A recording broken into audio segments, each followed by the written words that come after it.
Hello दोस्तों, कैसे हो आप लोग। दोस्तों मेरा नाम है वैभव, आप देख रहे हैं CSC वीके डिजिटल।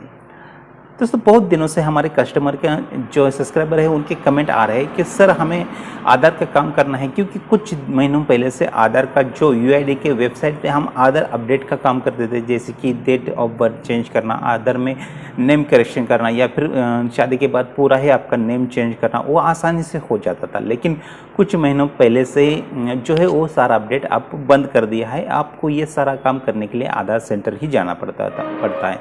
इसलिए आप बहुत सी चीज़ें VLA को आधार सेंटर लेने की ज़रूरत पड़ रही है, क्योंकि आधार के काम बहुत सारे होते हैं और उनके ही आधार काम से ही बहुत सारी इनकम जनरेट होती हैं। तो बहुत सारे VLA के कमेंट आ रहे हैं कि सर हम आधार सेंटर किस तरह ले सकते हैं।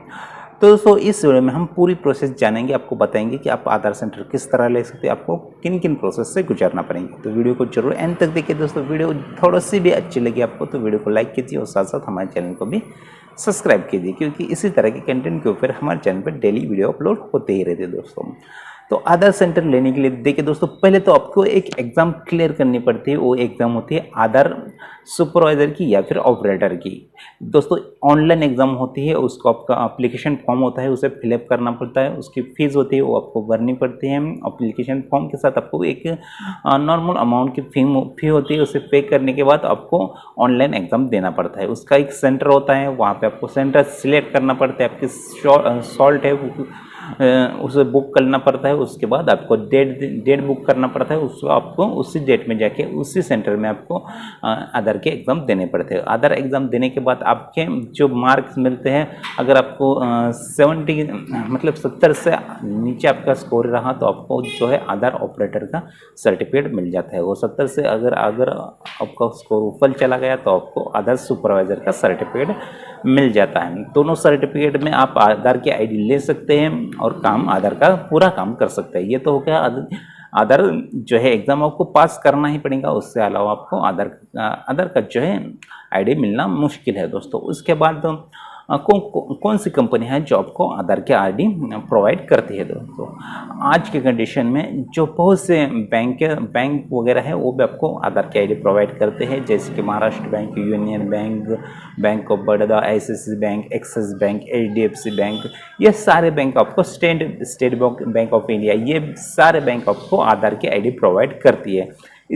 इस आपको कंपनी की मतलब सॉरी तो आपको बैंक से आधार ID लेने के लिए उसके लिए आपको बैंक BC लेना पड़ता है। बैंक BC के लिए भी आपको एक एग्ज़ाम क्लियर करना पड़ता है। जो बैंकिंग का एग्ज़ाम होता है वो आपको क्लियर करना पड़ता है। उसके लिए भी सेम प्रोसेस है दोस्तों। उसके लिए भी आपको एप्लीकेशन फॉर्म जो है भरना पड़ता है, उसके लिए आपको सॉल्ट बुक करना पड़ता है और उसके एग्ज़ाम सेंटर में आपको जाने के लिए ऑनलाइन एग्ज़ाम देना पड़ता है। वो एग्ज़ाम पास होने के बाद आपका जो है सर्टिफिकेट कुछ मंथ के बाद आपको अपने PC पे आपका सर्टिफिकेट डाउनलोड करने के मिल जाएंगे। उस सर्टिफिकेट डाउनलोड करने के बाद आप किसी भी बैंक का BC ले सकते हैं। लेकिन बैंक BC लेने के पहले आप जान लीजिए कि वो बैंक BC आपको आधार के काम करने की मतलब सर्विस दे रही या नहीं दे रही, क्योंकि कुछ बैंक ऐसे भी है उनके पास अभी भी अथोराइज नहीं है आधार सर्विस देने के लिए। तो आप एक बार इसे भी चेक कर लीजिए। तो 2 एग्ज़ाम आपको पास करनी ज़रूर है दोस्तों। एक तो आधार का जो है सुपरवाइज़र एयर ऑपरेटर का एग्ज़ाम और दूसरा है बैंक का एग्ज़ाम, बैंक BC का एग्ज़ाम। ये दोनों एग्ज़ाम आपको पास करने पड़ेंगे। अदर कंडीशन में क्या है दोस्तों, अगर आप बैंक BC नहीं लेना चाहते तो कुछ ऐसे कंपनीज भी हैं वो भी आपको डायरेक्टली जो प्रोवाइड कर सकती है, आपको आधार का जो है काम करने की आधार ID दे सकती है। उसमें कौन सी कंपनी है दोस्तों, उसके ऊपर भी हम बात करने वाले हैं। पहले तो कंपनी है जो है दोस्तों NSDL। जी हाँ दोस्तों, NSDL जो से हम अपना पैन कार्ड बनाते हैं वो कंपनी भी आधार के काम प्रोवाइड करती है। उसके लिए आपको NSDL आधार सर्च करना है अपने गूगल में और वहाँ पे उनकी पूरी कंपनी की डिटेल आ जाएंगी। वहाँ पे आपको एक फॉर्म फिलअप करने को ऑप्शन दिखाई देगा आधार की सर्विस लेने के लिए। वो आपको क्या क्या सर्विस मिलेगी, वो सर्विस की सारी डिटेल आपको वहाँ पे देखने को मिलेगी। आपको वहाँ पे अपना फॉर्म फिल करना है और उनसे कांटेक्ट कर लेना है।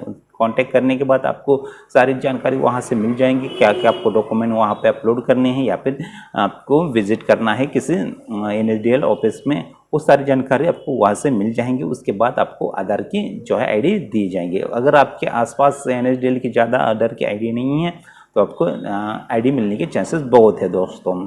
और एक कंपनी है दोस्तों, अगर आप CSC सेंटर चलाना चाहते हैं तो बहुत से ज़्यादा जो है CSC ई गवर्नर को भी ऑथोराइज है कि वो भी अपना आधार का जो है आईडी दे सकती है। तो बहुत से CSC ऐसे भी वेले हैं, CSC वेले है जो CSC ई गवर्नर से ही अपना आधार की आईडी लेते हैं और उनसा CSC से ही लॉगिन करके आधार के सारे काम करते हैं। ऐसा भी होता है दोस्तों, बहुत से लोग के ऐसे भी कमेंट आया है कि सर CSC से आधार का काम, मतलब आधार का काम CSC से होता है या नहीं होता। हाँ दोस्तों, होता है। आधार में CSC में आपको एक ऑप्शन भी दिखाई देगा आधार UID का, वहाँ से आप अपना लॉगिन आईडी और पासवर्ड डाल के, मतलब आधार आईडी और उनका जो पासवर्ड मिलता है वो डाल के वहाँ से भी आप आधार के सारे काम कर सकते हैं। तो वहाँ पे आपका सारा सेटअप मिल जाएगा। तो उनसे भी आप कांटेक्ट करने के लिए CSC ई गवर्नर सर्च करके, आधार लिख के सर्च करके आपको वहाँ पे उस वेबसाइट पे सारी डिटेल आपको मिल जाएंगी। और वहाँ पे भी आपको एक एप्लीकेशन फॉर्म मिल जाता है। वहाँ पे दोस्तों वहाँ पे आपको अप्लाई करना पड़ता है और अप्लाई करने के बाद कुछ दिन के बाद उनका आपको रिप्लाई आता है, एज ए मेल आपको पे रिप्लाई आ जाता है कि आपको इन डॉक्यूमेंट की ज़रूरत पड़ेगी। पहले तो ध्यान रखें कि आपको जो है आधार सुपरवाइजर या ऑपरेटर का सर्टिफिकेट होना बहुत ज़रूरी है। उसके बाद आपको कुछ फी पेड करनी पड़ती है और जो है सिस्टम बिठाने के लिए उसको भी कुछ फी होती है, उसे भी आपको पेड करनी पड़ती है। उसके बाद आपके आधार ऑपरेटर के या फिर सुपरवाइजर की जो भी आईडी उनके पास अवेलेबल हो तो देंगे आपको, नहीं होंगे तो आपको साफ साफ बताया जाएगा कि हमारे पास अभी आईडी अवेलेबल नहीं है, अब वेटिंग में आपको रखा जाएगा।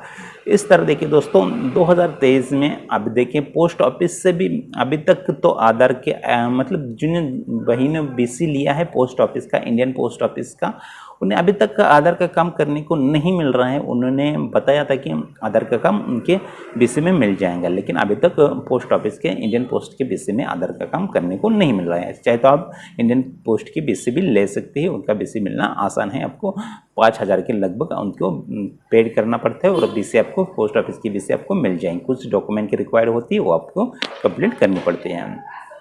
तो इस तरह से 2023 में दोस्तों आप आधार की जो है आईडी ले सकते हैं।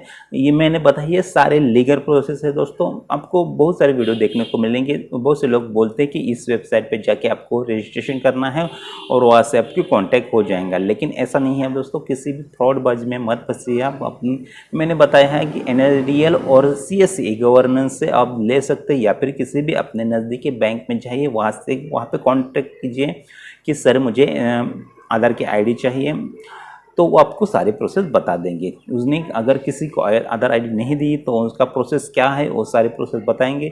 तो वहाँ पे ही आपको ऑपरेटर एज ऑपरेटर अपॉइंट कर लेंगे या फिर आपको आईडी यूज़ करने के लिए देंगे, लेकिन उनका कुछ कमीशन होता है वो आपको पे करना पड़ेगा उनको दोस्तों।